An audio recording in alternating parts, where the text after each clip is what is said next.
ओम परम तत्वाय नारायणाय गुरुभ्यो नमः। जय गुरुदेव। अगर आपके जीवन में धन का अभाव है, अगर दरिद्रता आपका पीछा नहीं छोड़ रही है, अगर आपके व्यापार में आपको उन्नति नहीं मिल रही है, घरों में हमेशा झगड़े या मनमुटाव बने रहते हैं, तब आपको शंखों के माध्यम से मां लक्ष्मी को प्रसन्न करने का प्रयास करना चाहिए। आज के विषय में हम समझेंगे कि किस प्रकार के शंख से मां लक्ष्मी तुरंत प्रसन्न होती है। सबसे पहले मेरे गुरुजनों को मैं नमस्कार करूंगी। मेरे परम पूज्य स्वामी दिव्य चेतनानंद की जय, परमहंस स्वामी निखिलेश्वरानंद महाराज की जय, बाबा भूतनाथ की जय, माँ काली, माँ बगलामुखी की जय और हमारे समस्त सिद्धाश्रम के गुरुजनों की जय। शंख और माँ लक्ष्मी दोनों की उत्पत्ति समुद्र से हुई थी। शंख को माँ लक्ष्मी का भाई माना जाता है। आप हमारे देवी देवताओं का स्वरूप देख लीजिए। स्वयं भगवान विष्णु शंख, चक्र, पुष्प, गदा धारी माने जाते हैं। उन्होंने स्वयं शंख को धारण कर रखा है। जब हमारे कृष्ण भगवान को देखते हैं, गीता पढ़ते हैं, तब युद्ध के शुरुआत में भगवान कृष्ण ने पांचजन्य शंख को बजाया था। जब दुर्गा सप्तशती पढ़ते हैं, माँ दुर्गा स्वयं शंख को बजाती है। वह शंख जो वरुण देवता ने माँ दुर्गा को भेंट में दिया था। तो शंख देखा जाए तो सारे देवी देवताओं को बहुत प्रिय है। माना जाता है कि जिन घरों में शंख की ध्वनि हमेशा रहती है, जिन घरों में नित्य डेली शंख को बजाया जाता है, उन घरों में नकारात्मक ऊर्जाएं नहीं टिक पाती हैं। उन घरों में सकारात्मक ऊर्जाएं हमेशा बनी रहती है। शंख कई प्रकार के होते हैं। जो एक बजाने वाला शंख होता है, जिसे हम लोग नित्य आरती में बजाते हैं, वो एक अलग शंख है। जो यहाँ पर जिस शंख की हम लोग बात कर रहे हैं, जिस शंख से हम माँ लक्ष्मी की साधना करेंगे, वह शंख दक्षिणावर्ती शंख है। दक्षिणावर्ती शंख को बजाया नहीं जाता है। दक्षिणावर्ती शंख से आप माँ लक्ष्मी की पूजा या उपासना करेंगे। खासकर दिवाली की रात्रि को दक्षिणावर्ती शंख का आप प्रयोग जरूर करेंगे। अगर आपके पास दक्षिणावर्ती शंख ऑलरेडी है, वेरी गुड, बिकॉज मेरा सभी लोगों से एक आग्रह है कि घरों में हमेशा कुछ ऐसी चीजें हैं जिसे आप रखें, जैसे कि दक्षिणावर्ती शंख, शिवलिंग, शालग्राम और श्री यंत्र। ये सब कुछ ऐसी चीजें हैं जो आपके घरों में, आपके पूजा स्थल में होनी चाहिए। तो अगर आपके पास है, सामने एक पीतल का थाली रख लें।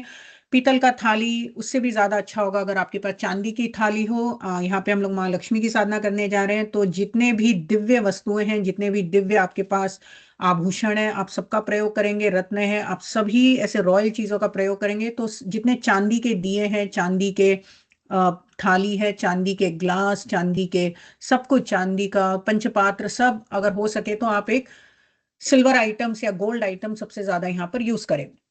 और अगर कुछ नहीं है तो केवल पीतल की थाली ले। पीतल की थाली में आप श्रीयंत्र रखें। श्रीयंत्र अगर आपके पास स्फटिक वाला है, वेरी गुड। अगर स्फटिक नहीं है, जो भी आपके पास श्रीयंत्र है, आप उसका प्रयोग करेंगे। तो थाली में आप श्रीयंत्र रखें। सामने दक्षिणावर्ती शंख आपके पास होनी चाहिए। सबसे पहले जो दक्षिणावर्ती शंख का आप पूजा करें, गंध पुष्प धूप इत्यादि आप दक्षिणावर्ती शंख को दिखाएंगे। आप अपने गुरु गणेश भैरव, जो आपका डेली नित्य क्रम है, उसे करें। दिशा आपकी होगी पूरब या उत्तर। आपका आसन, आपका वस्त्र होगा लाल या पीला। आपके सारे नैवेद्य, पुष्प इत्यादि लाल पीला रखें। खीर माँ लक्ष्मी के लिए तैयार करके रखें। माँ लक्ष्मी को आप खीर चढ़ाएंगे। कमल के पुष्प आप अपने सामने रखें माँ लक्ष्मी को चढ़ाने के लिए। तो चलते हैं। तो जो दक्षिणावर्ती शंख है, आपके पास कुछ ऐसे सामान रखें जिससे आप माँ लक्ष्मी का अभिषेक कर पाए। तो श्री सूक्त में जो 16 ऋचाएं हैं, श्री सूक्त के बारे में मैंने प्रीवियस लेक्चर में थोड़ा डिटेल समझा दिया था। उन 16 ऋचाओं से दक्षिणावर्ती शंख के माध्यम से आप माँ लक्ष्मी का अभिषेक करेंगे। तो जैसे पहला ऋचा है, जैसे कि ओम हिरण्य वर्णाम हरिणीम सुवर्ण रजस्रजाम, तो उससे आप पढ़ें। और दक्षिणावर्ती शंख में आप कोई भी आपका प्रिय पदार्थ हो, जैसे दूध, आप दक्षिणावर्ती शंख में दूध भरे, शुद्ध देसी गाय का दूध भरे। क्योंकि मैं बहुत जगह समझा चुकी हूं कि समुद्र से उत्पन्न हुई चीजें या समुद्र से उत्पन्न हुई वस्तुएं माँ लक्ष्मी को बहुत प्रिय है। गाय की भी उत्पत्ति समुद्र से होती है। सुरभि गाय प्रकट हुई थी समुद्र से। तो ये सब जो दूध दही शुद्ध गाय के, उन चीजों का आप प्रयोग करेंगे। तो सबसे पहले जो श्लोक है, उससे आप जैसे माँ लक्ष्मी के सामने आप दूध चढ़ाएं, तो दक्षिणावर्ती शंख में आप दूध भरें, पहली ऋचा पढ़ें, पहला श्लोक पढ़ें और माँ लक्ष्मी को दूध चढ़ाएं। जैसे दूसरा अगर आ गया तो आप दूसरे में आप दही चढ़ाएं। तो ऐसे करते करते 16 ऋचाएं हैं श्री सूक्त के। आप 16 ऋचाओं से अलग अलग वस्तुओं से अलग अलग पदार्थों से माँ लक्ष्मी की आप अभिषेक करेंगे। तो फॉर एग्जाम्पल अगेन, नंबर 1 में आपने दूध कर दिया, दूसरी ऋचा में आपने दही का प्रयोग किया, तीसरी ऋचा में आपने घी का प्रयोग किया, चौथी ऋचा में आपने मधु का प्रयोग किया, पांचवी ऋचा में आपने पंचामृत का प्रयोग किया, छठवीं ऋचा में आपने गंगा जल का प्रयोग किया, सातवीं ऋचा में आपने गन्ने का जूस का प्रयोग किया, आठवीं ऋचा में आपने संतरे का जूस का प्रयोग किया, नौवीं ऋचा में हो सकता है आपने नारियल पानी का प्रयोग किया, 10वीं ऋचा में शायद शुद्ध जल का प्रयोग किया, 11वीं ऋचा में आप उसी दक्षिणावर्ती शंख में थोड़ा कुमकुम भर लीजिए, कुमकुम का प्रयोग किया, 12वीं ऋचा में उसी दक्षिणावर्ती शंख में आप अक्षत भर लें, अक्षत का प्रयोग किया, 13वीं ऋचा में उसी दक्षिणावर्ती शंख में आप सिंदूर भर ले, सिंदूर का प्रयोग किया, फिर 14th में आप उसी दक्षिणावर्ती शंख में आप मोतियों को भर ले, या जो भी आपके पास नाना प्रकार के रत्न, थोड़ा बहुत जो कुछ सिक्के हैं आप उसे भर लीजिए। आप उन सिक्कों से माँ लक्ष्मी का प्रयोग करेंगे। 15वीं ऋचा में और भी अगर कुछ बच गया हो शेष, दुर्वा से भी, तुलसी के पत्तों से भी आप माँ लक्ष्मी का अभिषेक कर सकते हैं, माँ लक्ष्मी की पूजा कर सकते हैं। तो ये सब जो चीजें हैं आप 16 ऋचाओं 1 बाय 1 करते करते अलग अलग पदार्थों से आप उस दक्षिणावर्ती शंख में आप भरते जाएं। प्रयास करें, जब एक बार आपने ये अभिषेक शुरू कर दिया तो वो अभिषेक खंडित नहीं होना चाहिए, वो जो आप करते जा रहे हैं वो एक धारा आपकी चलती रहनी चाहिए।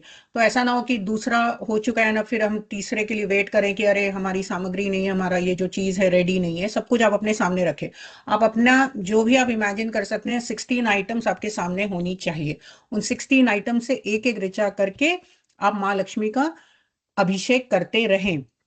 ये हो गया एक प्रकार से दक्षिणावर्ती शंख के माध्यम से माँ लक्ष्मी की पूजा। दूसरा जो है, आप एक नाम पकड़ लीजिए। जो मैंने प्रीवियस लेक्चर में समझाया था, कुछ ऐसे नाम हैं, उन्हीं श्री सूक्त में आप एक एक नाम को पकड़ लीजिए। मैंने कम से कम 50 नेम्स तो उस लेक्चर में बताया था, आप केवल 16 नाम पकड़ लीजिए। जितने आपको नाम आते हैं एक ही नाम पकड़ लीजिए। ओम श्री महालक्ष्मी नमः, या ओम कमल वासिने नमः, या ओम विष्णु वल्लभाय नमः, या ओम श्रीये नमः। ऐसे कई नाम हैं। आप उन नामों से माँ लक्ष्मी का अभिषेक करेंगे। यहाँ पर भी अगर आपके पास 16 वस्तुएं नहीं है, बस अपने शंख में आप शुद्ध जल भर लें और बस माँ लक्ष्मी का अभिषेक करते रहे। ओम श्री महालक्ष्मी नमः, ओम श्री महालक्ष्मी नमः, ओम श्री महालक्ष्मी नमः, ओम श्री महालक्ष्मी नमः। तो आप प्रयास करें कि पूरी रात माँ लक्ष्मी का अभिषेक करें। माँ लक्ष्मी को अभिषेक बहुत प्रिय है।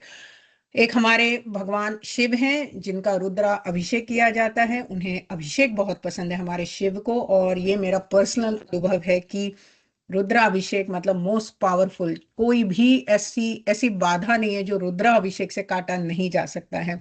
रुद्राभिषेक बहुत पावरफुल है और लक्ष्मी माँ लक्ष्मी को अभिषेक बहुत प्रिय है, इसीलिए आप ज्यादा से ज्यादा अभिषेक करेंगे। तो पहला जो ऑप्शन था उसमें आप करेंगे 16 ऋचाओं से, अलग अलग वस्तुओं से। दूसरे में आप किसी भी एक नाम को पकड़ के चलें, और अगर आपको अष्टोत्तर नाम आता है, जैसे 108 नामों का आप प्रयोग करेंगे, अगर साधना में आप 108 नामों से आप माँ लक्ष्मी की साधना करेंगे, तो उसी शुद्ध जल से, या दक्षिणावर्ती शंख में अगर आपने दूध भरा हो, या दक्षिणावर्ती शंख में अगर आपने गंगा जल भरा हो, तो आप निरंतर उस जल को आप माँ के ऊपर डालते रहें और उन अष्टोत्तर शत नाम का आप पाठ करेंगे। जैसे ओम हिरण्य वर्णाय नमः, जो भी आपके पास 108 नाम है ऑलरेडी इंटरनेट पे आपको मिल जाएंगे। एक एक नाम पढ़ते जाएं और उस नामों से, उस जल से आप माँ लक्ष्मी के ऊपर आप जल से अभिषेक करते रहें। इससे भी माँ लक्ष्मी बहुत प्रसन्न होती है। तीसरा जो है, जो लोग मंत्र साधना जानते हैं, अगर आप मंत्रों से माँ लक्ष्मी को प्रसन्न करना चाहते हैं, तो जो आपके पास मंत्र है, जो गुरु प्रदत्त आपके पास मंत्र है, जो माता कमला के साधक हैं, जो 10वीं महाविद्या है, जो कमला की उपासना करना चाहते हैं, तो उस मंत्रों से, जो कमला के मंत्र है, उन मंत्रों से आप अभिषेक करें। वैसे ही जैसे दक्षिणावर्ती शंख में जल भरकर, या दूध भरकर, या दही भरकर, या शहद भरकर, जो आपको प्रिय है, जो आपसे हो सके, आप केवल मंत्र बोलते रहें। सबसे आसान मंत्र है ओम श्रीम महालक्ष्मी नमः। केवल एक मंत्र हर कोई कर सकता है। दिवाली की रात को आप बस इतना कर लीजिए, ओम श्रीम महालक्ष्मी नमः। करते करते आप माँ का अभिषेक करें, माँ की साधना करें, माँ की पूजा अर्चना करें।